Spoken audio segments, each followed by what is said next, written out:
नमस्कार, welcome to career एजुनेस्ट। और आज के इस वीडियो में हम डिस्कस करेंगे PDSU semester second minor paper credit management के वो क्वेश्चंस जो एग्जाम के पॉइंट ऑफ व्यू से इंपॉर्टेंट रहने वाले हैं। क्लास अपनी हिंदी और इंग्लिश दोनों मीडियम में रहेगी। तो चलिए करते हैं शुरुआत। ये आपका सिलेबस है क्रेडिट मैनेजमेंट पेपर का। जिस भी बच्चे ने माइनर पेपर में क्रेडिट मैनेजमेंट सेलेक्ट किया है उनके लिए क्लास है बहुत खास। तो चलिए करते हैं। यदि आप इसकी डिटेल क्लासेस देखना चाहते हो तो हमने इसकी क्लास यूनिट वाइज अपलोड कर रखी है, जिसका जो लिंक है डिस्क्रिप्शन में, आई बटन में और एंड स्क्रीन में आपको मिल जाएगा। तो चलिए करते हैं फर्स्ट यूनिट से ही शुरुआत। पहला क्वेश्चन है, what is the meaning of credit management? Credit management का क्या अर्थ है? देखो, क्रेडिट मैनेजमेंट जनरली कोई व्यक्ति है और वह दूसरे व्यक्ति को क्या देता है? उधार देता है। तो ये तो है सिर्फ हेल्प के पॉइंट ऑफ व्यू से। यदि इसका बिजनेस ही क्या है, लोगों को उधार देना या पैसे यूज करवाना, तो इसको ये आइडेंटिफाई करना होगा कि मुझे किसको उधार दिया जाना चाहिए, कितना उधार दिया जाना चाहिए, मेरी रिकवरी की प्रोसेस क्या होगी, किस तरीके से मुझे अकाउंटेंट वगैरह रखने हैं और किस तरीके से इसका मेंटेन करना है। तो जब ये सारी चीज़ें ये देखेगा तो इसको हम क्या कहेंगे? Credit management. तो क्रेडिट मैनेजमेंट आता है बैंकिंग कॉन्सेप्ट से कि किस तरीके से उधार वगैरह दी जाती है। तो बात करते हैं क्रेडिट मैनेजमेंट की मीनिंग की। Credit management refers to the process of granting credit, setting credit terms and recovering payments in timely manner. अर्थात क्रेडिट मैनेजमेंट वो प्रक्रिया है जिसमें ऋण दिया जाता है, ऋण की शर्तें तय की जाती है और समय पर भुगतान करना इसमें शामिल होता है।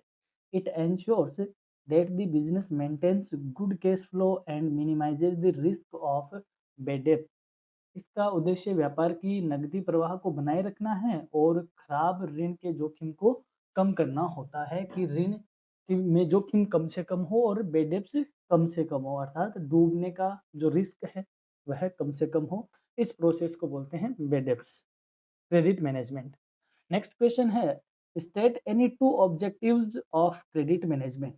क्रेडिट मैनेजमेंट के दो उद्देश्य बताइए। अब क्यों किया जाता है क्रेडिट मैनेजमेंट, इसके पीछे क्या ऑब्जेक्टिव है, किसी भी बैंक को या किसी को भी क्रेडिट मैनेजमेंट क्यों करना चाहिए? पहला है to minimise the risk of bad debts, यानी कि खराब ऋण के जोखिम की को कम करना। यहाँ पे खराब ऋण का मतलब है डूबत ऋण। डूबत ऋण यानी ऐसा लोन जो आपने दिया किसी को और उसने आपको पेमेंट वापस किया ही नहीं और वह लोन क्या हो गया? डूब गया। उसको बोलते हैं बेड डेब्ट। तो उसकी रिस्क को क्या करना? मिनिमाइज करना। आप ऐसे व्यक्ति को दोगे नहीं लोन। क्यों नहीं दोगे? क्योंकि आपने उसका क्रेडिट मैनेजमेंट किया। किस तरीके से होता है हम इसके एंड तक जान पाएंगे। To ensure timely collection of dues और maintaining liquidity in the business. व्यवसाय में तरलता बनाए रखने के लिए समय पर बकाया राशि की वसूली को सुनिश्चित करना, ये किसका मकसद है? क्रेडिट मैनेजमेंट को। अब देखो, यहाँ पे कोई बिजनेसमैन है, वह उधार तो नहीं देता, लोन तो नहीं देता, बट वह उधार में क्या करता है? सेल करता है। और सेल करता है तो उसके क्या जनरेट होते हैं? डेटर्स क्रिएट होते हैं। अब इन डेटर से उसे क्या करनी है? रिकवरी करनी है, वसूली उसको करनी है। तो रिकवरी के लिए भी उसे क्या फॉलो करना पड़ेगा? क्रेडिट मैनेजमेंट उसको करना ही पड़ेगा, ताकि उसे ये आइडिया लगे कि मेरे बिजनेस में जो लिक्विडिटी है, जो कैश है, वह मेंटेन रहे। तो क्रेडिट मैनेजमेंट की ये उद्देश्य है कि बेड डेब्ट्स कम से कम हो और मेंटेन रहे liquidity in the business operation. बढ़ते हैं नेक्स्ट क्वेश्चन की ओर, that is mention any two principles of credit management. अब क्रेडिट मैनेजमेंट के कोई दो सिद्धांत बताइए, किन किन बातों का क्रेडिट मैनेजमेंट में ध्यान रखना चाहिए। तो पहला है assessment of credit worthiness of the borrower, यानी कि उधारकर्ता की ऋण योग्यता का मूल्यांकन करना। आप एक नाम सुनते हो, सिबिल स्कोर। सुनते हो, सभी का सुना हुआ है, सिबिल खराब हो गया, सिबिल खराब हो गया। तो ये सिबिल वही है, वह उसकी क्रेडिट वर्दीनेस को बताता है। तो जब आप किसी को उधार दे रहे हो तो उससे पहले उसकी क्रेडिट वर्दीनेस जरूर चेक की जाए कि उसकी ऋण योग्य क्षमता क्या है। उसका असेसमेंट आपको करना पड़ेगा, मूल्यांकन आपको उसका करना पड़ेगा। सेकंड है fixation of appropriate credit limit based on financial strength. वित्तीय स्थिति के आधार पर उचित क्रेडिट सीमा क्या करना? तय करना कि उसको मैक्सिमम कितना लोन दिया जा सकता है। अब देखो दोस्तों, क्रेडिट कार्ड होता है, सबको पता है आपको। क्रेडिट कार्ड में क्या होती है? क्रेडिट लिमिट होती है और ये लिमिट अलग-अलग लोगों की अलग-अलग होती है, आप सबको पता है। तो ये क्रेडिट लिमिट किससे डिसाइड होती है? उसकी फाइनेंशियल स्ट्रेंथ से डिसाइड होती है। और क्रेडिट वर्दीनेस डिसाइड होती है कि वह टाइम पे पेमेंट कर रहा है क्या, कहीं उसके पेमेंट ड्यूज हो रहे हैं क्या, कहीं उसका जो पेमेंट बाउंस हो रहा है क्या, इन चीज़ों से होती है उसकी क्रेडिट वर्दीनेस का असेसमेंट। तो प्रिंसिपल ये कहता है कि क्रेडिट वर्दीनेस चेक करो, फाइनेंशियल स्ट्रेंथ जान के उसकी क्रेडिट लिमिट सेट करो। इसके अलावा सेफ्टी ऑफ फंड हमारे कितने रहेंगी, लिक्विडिटी कैसे मेंटेन रहेगी, प्रॉफिटेबिलिटी है या नहीं है, लोन का पर्पज़ क्या है, प्रोडक्टिव काम के लिए दे रहे हैं या पर्सनल काम के लिए दे रहे हैं। इसके अलावा क्रेडिट वर्दीनेस ऑफ बोरोवर उसकी क्या है, तो ये कुछ अदर प्रिंसिपल्स हैं। बढ़ते हैं नेक्स्ट क्वेश्चन की ओर। Why is credit worthiness important in credit management? Credit management में ऋण योग्यता क्यों महत्वपूर्ण है? Credit worthiness helps in evaluating whether a borrower will repay the loan on time. ऋण योग्यता यह मूल्यांकन करने में मदद करती है कि उधारकर्ता समय पर ऋण चुका पाएगा या नहीं चुका पाएगा। वह उसका किससे आइडिया लगता है? क्रेडिट वर्दीनेस से। फॉर एग्जाम्पल, मैं आपसे ये कहूँ कि मुझे आप 10,000 रुपये उधार दो, तो यदि मैं एक सैलरीड पर्सन हूँ और मेरी पर मंथ सैलरी आती है जो कि 40-50 हज़ार रुपये हैं, तो आप आराम से आइडिया लगा सकते हो कि आराम से ये 10,000 रुपये चुका देगा टाइम से। ये मेरी क्रेडिट वर्दीनेस है। तो कोई व्यक्ति लोन रीपे कर पाएगा, टाइम पे नहीं कर पाएगा, उसका इवैल्यूएशन क्या कहा जाता है? उसकी क्रेडिट वर्दीनेस कहा जाता है। It reduce the risk of default and ensure the financial health of the lending institution. यह डिफ़ॉल्ट के जोखिम को कम करता है। ये गलत लिखा हुआ है, इसका मतलब ये होगा कि ये डिफ़ॉल्टर होने की जोखिम को कम करता है। किसको कम करता है? डिफ़ॉल्टर होने के। डिफ़ॉल्टर का मतलब होता है अ बाउंस होना, यानी उसका जो पेमेंट है वह बाउंस होना या उसमें ड्यू हो जाना। कहने का मतलब है तारीख थी 10 तारीख पेमेंट की और उस बंदे ने 10 तारीख पे पेमेंट नहीं किया, तो उसको बोला जाएगा डिफ़ॉल्टर, यानी त्रुटिपूर्ण होना। और ऋण देने वाली संस्था की वित्तीय स्थिति को क्या करती है? ये सुरक्षित करती है। क्या चीज़? Credit worthiness. इसीलिए ही क्रेडिट मैनेजमेंट में किसको चेक किया जाता है? क्रेडिट वर्दीनेस को चेक किया जाता है। और क्रेडिट वर्दीनेस चेक करती है कई तरीके की इंस्टीट्यूशन, जिसमें एक सिबिल भी आता है। सिबिल एक इंस्टीट्यूशन का नाम है जो कि जो कस्टमर्स है या जो इन पर्सन है उनकी क्रेडिट वर्दीनेस को क्या करता है? स्कोर देता है। उसको हम सिबिल स्कोर कह देते हैं। बढ़ते हैं आगे। What is the role of credit terms in credit management? Credit management में क्रेडिट शर्तों की क्या भूमिका होती है? Credit terms define the time period for payment and any applicable interest और पेनल्टीज। क्रेडिट शर्तें भुगतान की अवधि और किसी भी ब्याज या दंड को क्या करती है? निर्धारित करती है। They help in maintaining discipline and timely recovery of funds. ये अनुशासन बनाए रखने और धन का समय पर क्या करती है? वसूली में मदद करती है। इसका मतलब हुआ कि जब आप उधार ले रहे हो या उधार दे रहे हो, तो कुछ टर्म्स एंड कंडीशंस होती हैं कि आप पर इतना परसेंट चार्ज लगेगा, इंटरेस्ट लगेगा, अगर आपने टाइम पे नहीं किया तो उसका इतना फाइन लगेगा, हमारा रिकवरी सिस्टम ऐसा रहेगा। तो ये जो चीज़ें हैं, ये इसलिए इनको बोलते हैं क्रेडिट, इसको टर्म्स बोलते हैं, टर्म्स एंड कंडीशंस कहते हैं। ये इसलिए ज़रूरी है ताकि डिसिप्लिन बना रहे। कल को कोई बीच में कोई प्रॉब्लम भी आती है तो आप इन टर्म्स एंड कंडीशन का हवाला देकर रिकवरी की प्रोसेस स्टार्ट करते हो।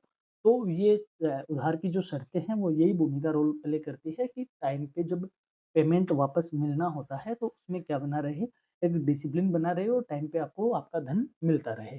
आई होप आप इसको समझ गए होंगे। अब बात करते हैं सेकंड यूनिट की। यदि सेकंड यूनिट की डिटेल क्लासेस देखना चाहते हो तो आप डिस्क्रिप्शन से, आई बटन से, एंड स्क्रीन से इसका लिंक देख सकते हो या डायरेक्ट आप सर्च करके भी जा सकते हो, जहाँ पे हमने बहुत ही शानदार तरीके से इसको फुल तरीके से डिस्को एक्सप्लेन कर रखा है। बढ़ते हैं अगले क्वेश्चन की ओर। What is meant by credit policy in banks? बैंकों में ऋण नीति से आप क्या समझते हो? Credit policy in banks refers to the guidelines and procedure used to decide how much to whom and on what terms credit should be given।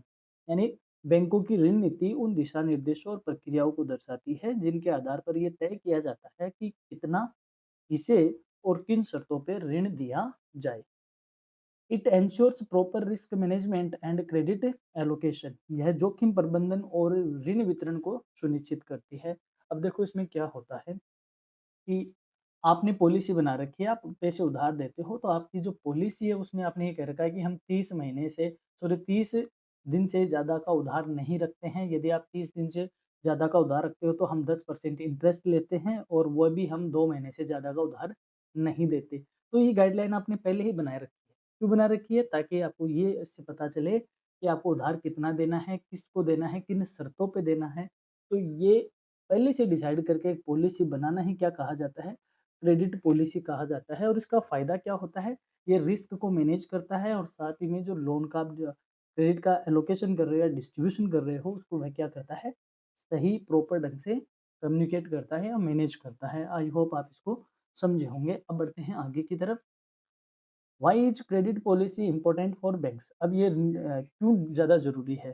Credit policy is important to maintain financial discipline, reduce defaulter risk and ensure healthy growth of bank loans. ऋण नीति वित्तीय अनुशासन बनाए रखने में, defaulter की जोखिम को कम करने में और बैंकों की ऋणों की जो स्वस्थ वृद्धि है उसको सुनिश्चित करने में आवश्यक होती है। It helps in systematic decision making in lending. ये ऋण देने में, सुव्यवस्थित निर्णय लेने में क्या होती है? सहायक होती है कि बैंकों द्वारा जो लोन का डिसबर्समेंट किया जाता है या लोन दिया जाता है, सही व्यक्ति को दे ताकि उनका डूबने के चांसेस क्या हो? कम से कम हो और पहले से पॉलिसी इस तरीके से फ्रेम आउट करे ताकि रिकवरी ईज़िली हो सके। तो सिस्टमैटिक ढंग से डिसीजन लेने में क्रेडिट पॉलिसी क्या करती है? एक बेटर रोल प्ले करती है। बढ़ते हैं आगे। State any 2 components of bank credit policy. Bank की ऋण नीति के कोई 2 घटक बताइए। तो पहला है लेंडिंग क्राइटेरिया यानी ऋण देने के मानदंड होते हैं। रिस्क असेसमेंट मैकेनिज्म यानी जोखिम मूल्यांकन की एक प्रक्रिया होती है। These help in evaluating credit proposals property properly. ये ऋण प्रस्तावों का सही मूल्यांकन करने में क्या होते हैं? सहायक होते हैं। आपने एक चीज़ सुना होगा, कोई पर्सनल लोन लेता है तो कहते हैं एक फाइल बनेगी। वो फाइल एक तरीके से यही जो वर्दीनेस है यही चेक की जाती है कि आप सच में किस तरीके का आप लोन लेना चाह रहे हो। पर्सनल लोन है, एजुकेशनल लोन है, होम लोन है, कार लोन है। तो उसमें ये चीज़ होती है, एक तो लेंडिंग क्राइटेरिया देखा जाता है कि जो हमारे स्टैंडर्ड है, जो हमने क्राइटेरिया बना रखा है उस क्राइटेरिया में आ रहा है क्या? और रिस्क कितनी है? लोन डूबेगा या रिकवर हो पाएगा या टाइम पे पेमेंट हो पाएगा? तो ये सारे क्रेडिट पॉलिसी के क्या होते हैं? कंपोनेंट्स होते हैं। बढ़ते हैं आगे। What is the role of reserve bank of India in credit policy? भारतीय रिजर्व बैंक की ऋण नीति में क्या भूमिका है? हम सब जानते हैं जो क्रेडिट जो आरबीआई है, ये बैंकों का बैंक होता है। इसको बैंकर्स बैंक बोला जाता है। बैंक ऑफ बैंकर्स कहा जाता है, बैंक ऑफ बैंकर्स भी कहा जाता है।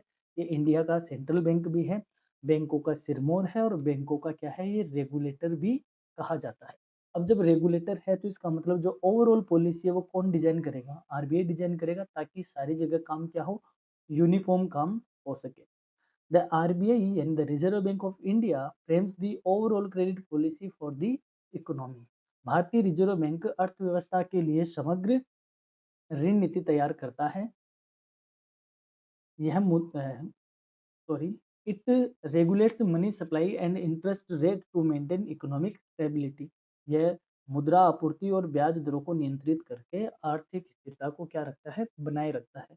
क्योंकि सेंट्रल बैंक का एक जो मेन काम होता है वो होता है कि मनी सप्लाई को रेगुलेट रखना और प्राइस में स्टेबिलिटी लाना। अब प्राइस में स्टेबिलिटी कैसे आएगी? जब ये क्रेडिट पॉलिसी को सही ढंग से डिजाइन करेगा। तो इकोनॉमी की जो ओवरऑल क्रेडिट पॉलिसी है वो किसके थ्रू डिजाइन होती है?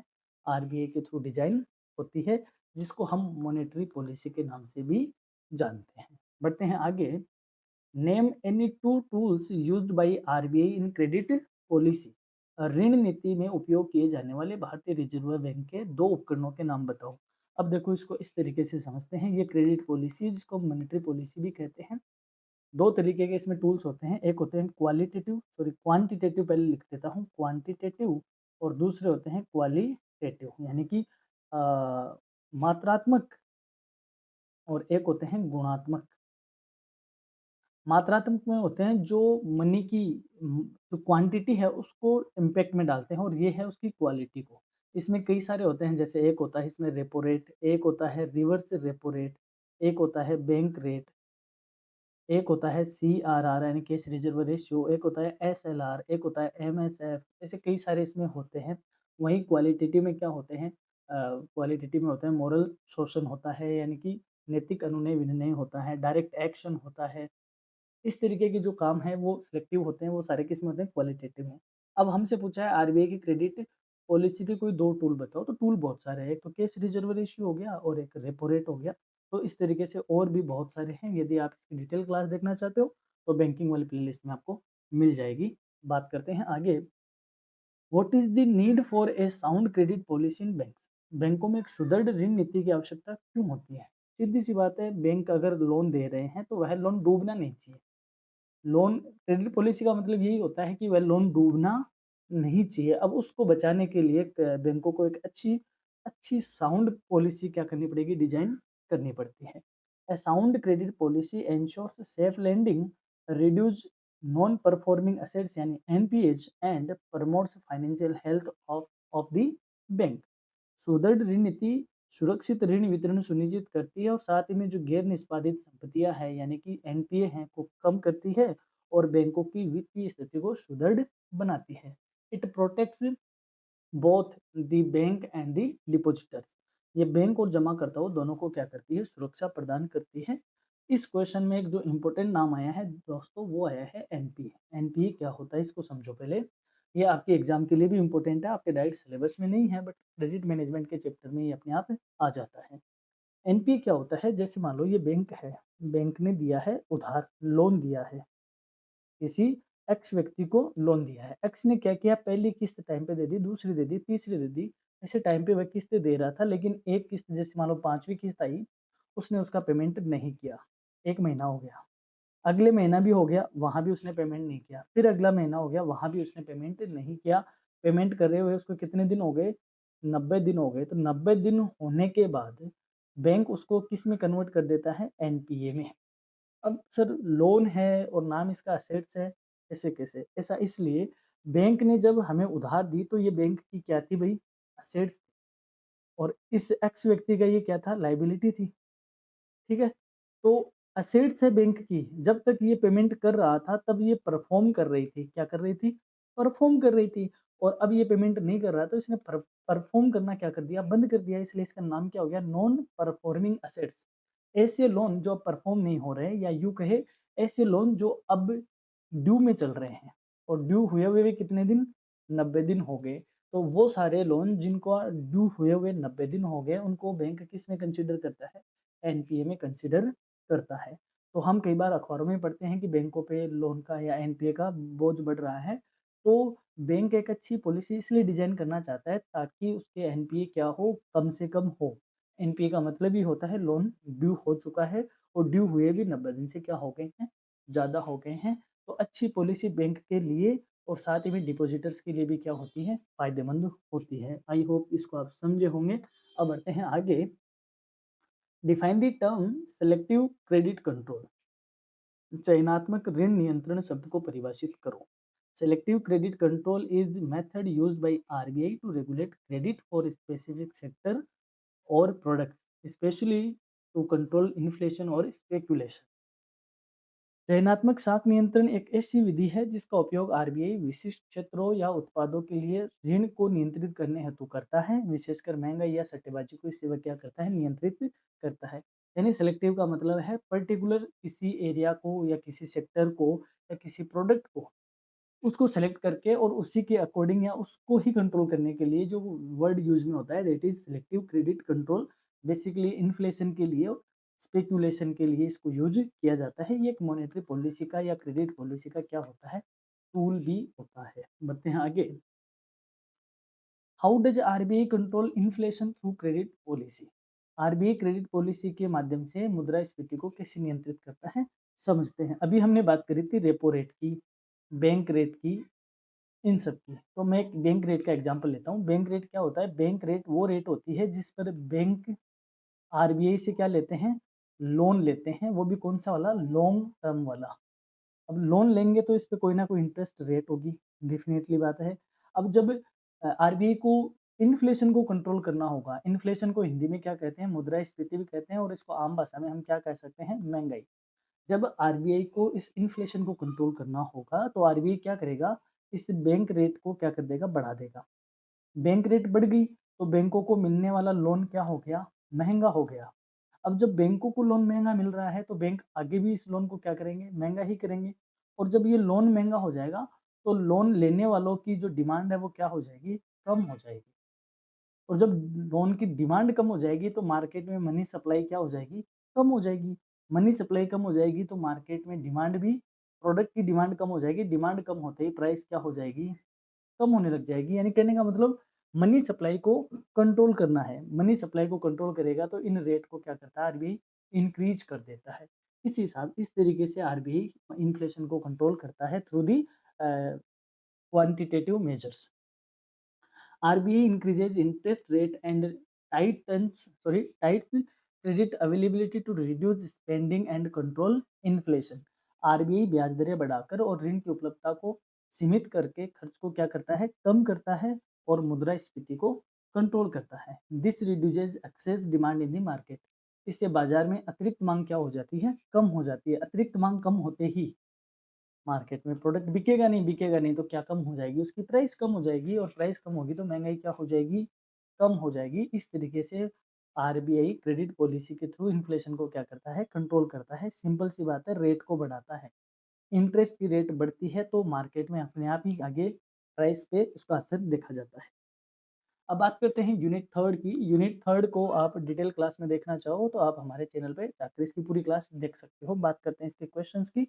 पहला क्वेश्चन है, What is meant by evaluation of borrower in the credit management? Credit management में उधारकर्ता का मूल्यांकन क्या होता है? अब देखो, जिसको उधार दिया जा रहा है उसको बोलते हैं बोरोवर। अब बोरोवर का मूल्यांकन करना है तो उसकी क्रेडिट वर्दीनेस चेक की जाएगी। वह टाइम पे पेमेंट करता है कि नहीं करता, उसका कैरेक्टर कैसा है, उसकी रीपेमेंट की हिस्ट्री क्या कहती है, इन सबको चेक करना ही क्या कहा जाता है, creditor sorry evaluation of borrower.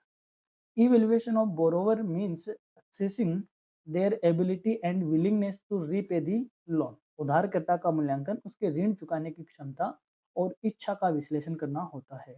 This is done by analyzing financial status, repayment history, credit worthiness and character. इसमें उसकी वित्तीय स्थिति, भुगतान का इतिहास यानी उसकी पेमेंट हिस्ट्री क्या कहती है, और ऋण योग्यता और उसके चरित्र का क्या किया जाता है, मूल्यांकन किया जाता है। जब आप अपने दोस्तों में उधार देते हो तो कोई आपका एक दोस्त आपसे लोन लेता है या उधार मांगता है तो आप उसका फीडबैक दूसरे से लेते हो कि यार मेरे से वो पेमेंट ले रहा है, दूँ कि नहीं दूँ। दूसरा आपको उसका एक तरीके से कहता है दे दे भाई, मेरी गारंटी दे देगा टाइम पे, तब इसका मतलब उसका कैरेक्टर ठीक है या उसकी पेमेंट की हिस्ट्री अच्छी है। वहीं दूसरा उसको कह देगा भाई उसको पैसे देने का मतलब है पैसे का डूब जाना। दैट मीन्स उसका कैरेक्टर कह दो या उसकी विलिंगनेस पेमेंट करने की कम है या फिर वह टाइम पे पेमेंट नहीं करता। तो ये हुआ उसका इवैल्यूएशन करना। ये हम जनरली अपन रूटीन लाइफ में भी करते हैं और बैंक इसको थोड़ा-सा सिस्टमैटिक वे में करता है।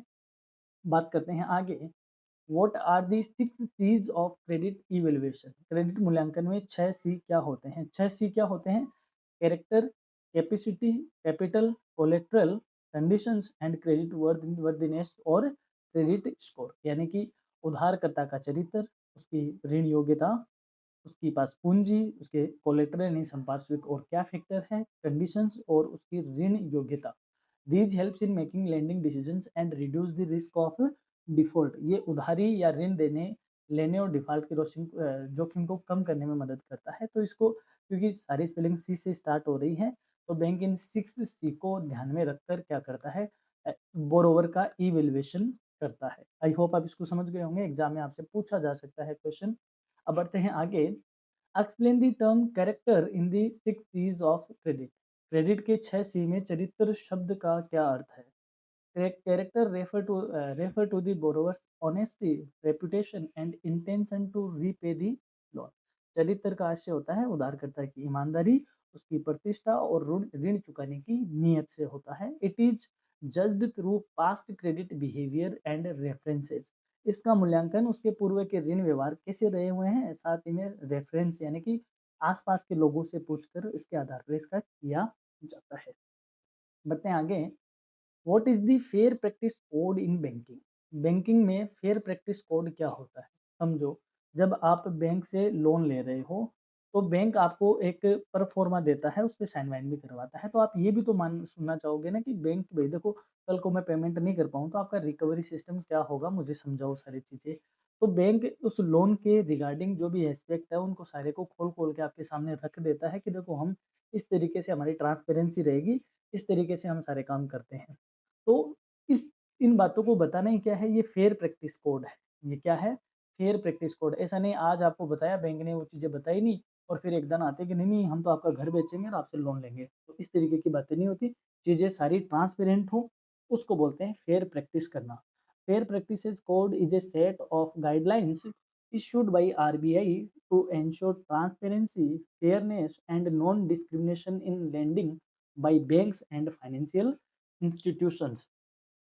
फेयर प्रैक्टिस कोड भारतीय रिजर्व बैंक द्वारा जारी दिशा निर्देशों का एक समूह है जो बैंकों और वित्तीय संस्थानों द्वारा ऋण देने में पारदर्शिता, निष्पक्षता और भेदभाव रहित व्यवहार को क्या करता है, सुनिश्चित करता है ताकि प्रॉपर ढंग से सारा काम हो सके।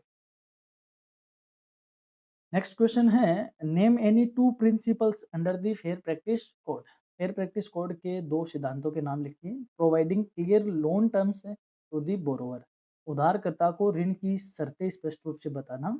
Giving sufficient notice before taking recovery actions, यानी वसूली की कार्रवाई से पहले उसको पर्याप्त सूचना देना। मैंने अभी कहा एनपीए होता है 90 दिन के बाद।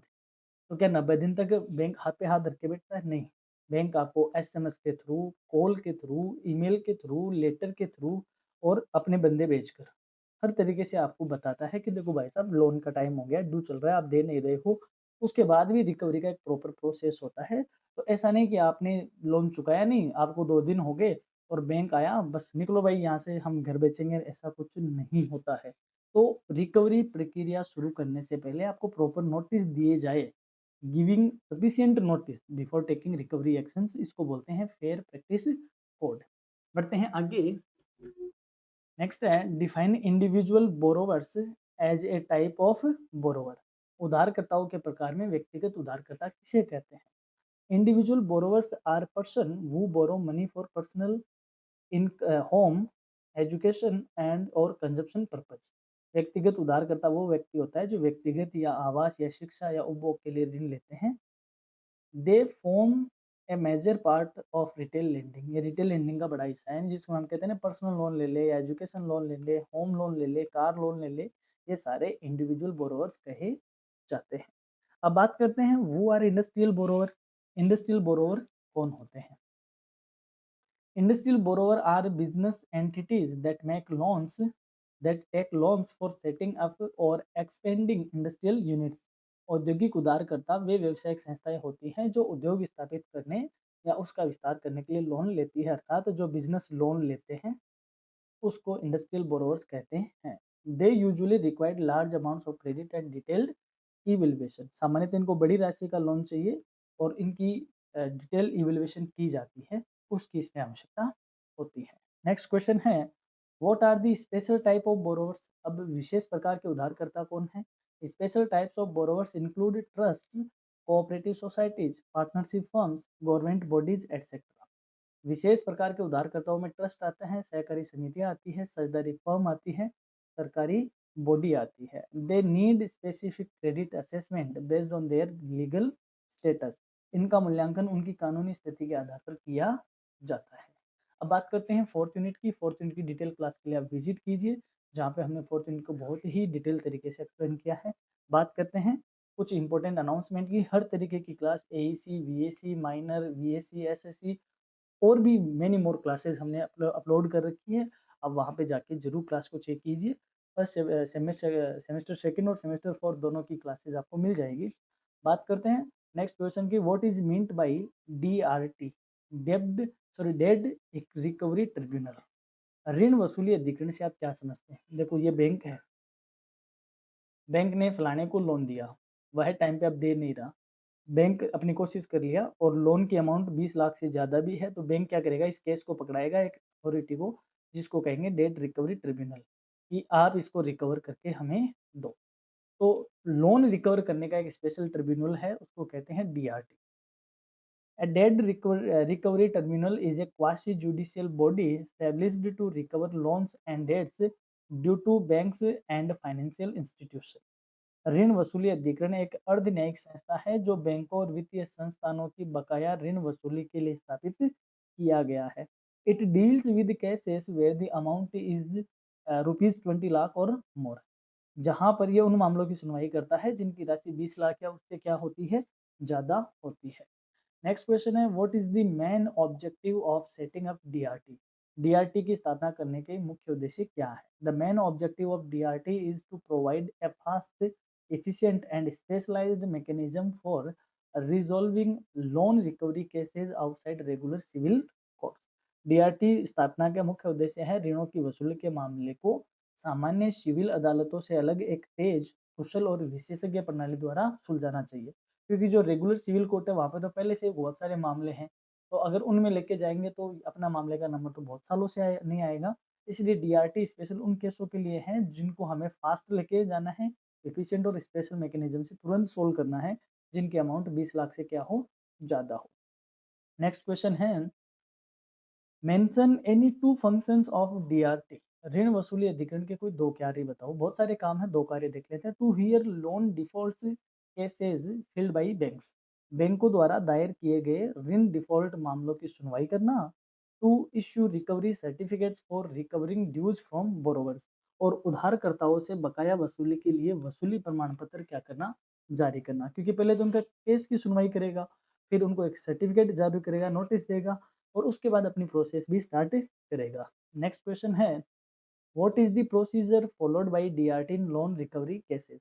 ऋण वसूली मामलों में डीआरटी द्वारा अपनाई जाने वाली प्रक्रिया क्या होती है?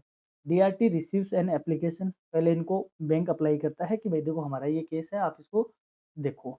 सर्व नोटिस टू दी बोरोवर। फिर वह उस लोन को लेता है, सॉरी उस केस को लेता है, उसकी सुनवाई करता है और उधारकर्ता को नोटिस भेजता है कि भाई देखो तुम्हारा इतना पेमेंट है, आपको पेमेंट करना है। फिर कंडक्ट्स हियरिंग, दोनों पक्षों की सुनवाई करता है। And passes order including issuance of recovery certificate to the recovery officer. और उसके बाद आदेश देता है जिसमें वसूली अधिकारी को वसूली प्रमाण पत्र जारी करना भी शामिल है। पहले लोन फाइल किया जाएगा, फिर उसके बाद जो उधार करता है उसको नोटिस दिया जाएगा कि भाई तेरे खिलाफ ऐसा ऐसा नोटिस आया है, क्या बात है। फिर उसकी सुनवाई की जाएगी दोनों पक्षों की, और फिर उसके बाद रिकवरी के सर्टिफिकेट्स इश्यू किए जाएंगे।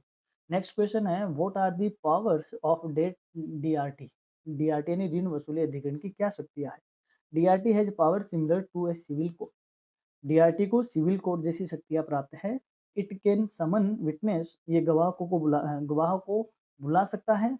एनफोर्स अटेंडेंस, हाजिर होने के लिए सुनिश्चित कर सकता है। एंड एग्जामाइन अवॉइड एविडेंस, और जो एविडेंस है, जो साक्ष्य हैं, उनकी जांच कर सकता है। ऑर्डर अटैचमेंट और सेल ऑफ असेट्स, और संपत्तियों को ये कुर्क कर सकता है और उनको बेचने के क्या दे सकता है, आदेश दे सकता है। इसका मतलब एक सिविल कोर्ट के पास जो पावर होती है, लगभग वही पावर एक डीआरटी के पास भी होती है, क्योंकि एक क्वासी जुडिशियल बॉडी भी है। गवाह को बुला सकता है, हाजिरी देने के लिए उसको सुनिश्चित कर सकता है, इनकी देनी ही पड़ेगी। जो साक्ष्य है उनको, एविडेंस को एग्जामाइन कर सकता है, और उस संपत्ति को कुर्क भी कर सकता है और उनको बेचने के ऑर्डर भी दे सकता है। Who can file A case before DRT. DRT में मामला कौन दायर कर सकता है? भाई जो भी बैंक है, और बैंक का जो भी लोन वाला केस है, कितने लाख से ऊपर का, 20 लाख से ऊपर का, तो वह डीआरटी में फाइल कर सकता है। Only banks and financial institution can file DRT, can file loan recovery case before DRT, provided the amount involve is in 20 lakh और मोर। केवल बैंक और वित्तीय संस्था ही डीआरटी में ऋण वसूली का मामला कर सकते हैं, बशर्ते कि 20 लाख से अधिक होना चाहिए। अब जैसे कल को आप हो, आपने किसी को उधार बताए 25 लाख रुपए, और आप कहोगे कि मैं तो डीआरटी को दूंगा, आपका नहीं जाएगा। डीआरटी को या तो बैंक या कोई फाइनेंशियल इंस्टीट्यूशन ही लोन रिकवरी के केस दे सकता है। Next question, what is the role of recovery officer in DRT. DRT में वसूली अधिकारी की क्या भूमिका होती है? The recovery officer enforces the orders of DRT by executing recovery certificates, attaching properties and taking necessary actions for debt recovery. ऋण वसूली अधिकारी डीआरटी के आदेशों को लागू करता है, वसूली प्रमाण पत्र की प्रक्रिया को क्रियान्वित करता है, संपत्तियों को कुर्क करता है, और ऋण वसूली के लिए आवश्यक कार्रवाई ही करता है। नेक्स्ट क्वेश्चन है, नेम